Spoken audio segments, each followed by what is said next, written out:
What's up in the Black Finance family? Glad that you could be here for our November 6th edition of In the Black Finance with Bianca and Ron, formerly Fanbase Finance. And I'm back with our news update. So let's get to it. I got 8 things to jump into.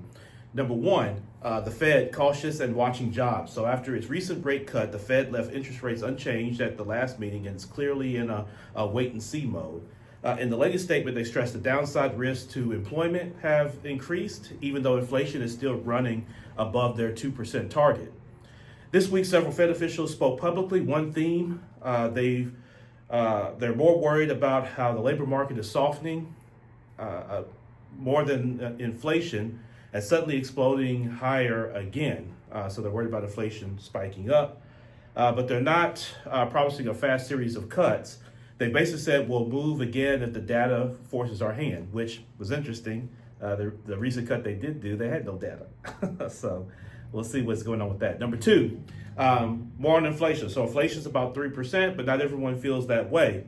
On prices, the latest Consumer Price Index, or CPI, shows annual inflation at about 3% for September, just slightly above August. Core inflation is also hovering around that 3% mark. That's better than the peak we saw back in 2022, but it's still above the Fed's goal, and the pain isn't evenly spread, right? Some categories like used cars and certain goods have come down, while things like energy costs and new vehicles have inched up higher. And regionally, some cities are running hotter than the national average. All right, number three, the government shutdown, and I'll weave into this a little bit of the commercial travel issues. So people are still flying, but you're starting to see some delays. So because of the shutdown, air traffic controllers and TSA officers are still at the job, but they're doing it without pay. And many facilities are already short-staffed even before the shutdown. So over the past few weeks, we've seen staffing shortages at major airports across the country. That's led to a higher number of delayed flights each day, pockets of cancellations, and at times temporary ground stops at some of the busier airports when staffing just isn't sufficient.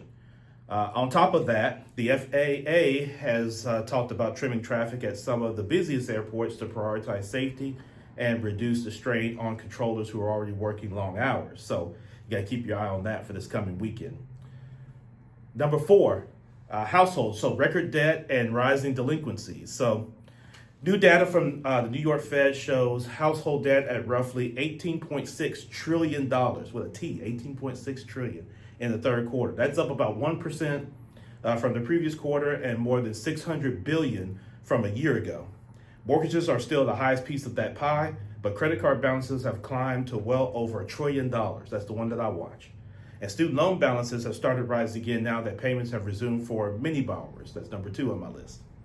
The real worrying part is delinquencies. So serious late payments have begun rising, and student loans are a big problem area. Over 14% of accounts moved into serious delinquency last quarter. The stress is not evenly spread. Younger borrowers and Black and Hispanic households are showing the highest levels of strain. On top of that, there's been a lot of coverage around credit card relief programs. Some can help when you're truly underwater, but they can also trash your credit and charge big fees. For many people, budgeting, refinancing, or a clean consolidation loan is a better move than jumping into some sketchy, fix your debt fast offer. Number 5, jobs and layoffs, restructuring, and AI. So official jobs data has been noisy this year because of earlier disruptions, but another pattern is becoming clear. Layoffs tied to cost cutting and automation are certainly up. So reports show job cuts running significantly higher than this time last year, with many companies explicitly citing AI, automation, and restructuring as the reason. We're not seeing a 2008 style collapse, but we're seeing the labor market sort itself out. Lower wage, routine, and back office roles are under more pressure. Higher skill roles, especially in profitable sectors, are still in demand, but hiring processes are slower and more selective. Number 6, housing and mortgages. So cheaper money, a frozen market. So we'll talk housing real quick. On the rate side, the average 30-year fixed mortgage has fallen into the low 6% range recently after spending some time being much higher. We even saw readings down around 6.1, 6.2% at the end of October, the lowest in more than a year. before ticking back up slightly. So refinance activity has picked up. Applications are up sharply versus a year ago because a lot of people who refinance when rates were in the sevens and even the high sixes finally see an opportunity to improve their payments. But here's the twist. Even with better rates, the housing market is still jammed up. Only a tiny share of homes in the U.S. Have changed hands this year. Estimates are that home turnover is at or near a 30-year low. So many owners are sitting on ultra cheap mortgages from the pandemic era and just before that and don't want to give them up, so they're not listing, right? All right, number 7, gas and everyday costs. So AAA's national average for regular gasoline is sitting around $3.08 a gallon, down a bit from last month and slightly below where we were this time last year. That's not some 20-year low or anything like that, but it is meaningful relief compared to peak prices we've seen in the last couple of years. Of course, this helps commuters, it helps delivery drivers, rideshare, and any small business that does a lot of driving.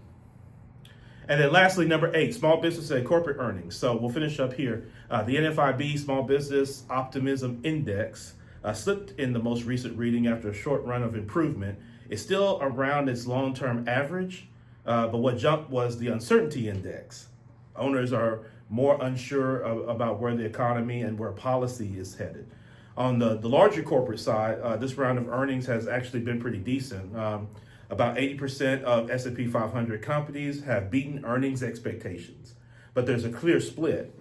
Big tech and large, well-capitalized firms are doing relatively well. More consumer-facing and discretionary companies are feeling softer demand from stretched households.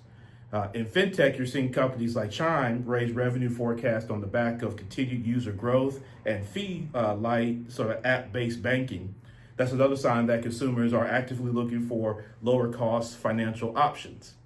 So that's your update for this week. Glad to be back doing the updates. Let's get back to the conversation in the room. In the Black Finance, Fanbase Finance.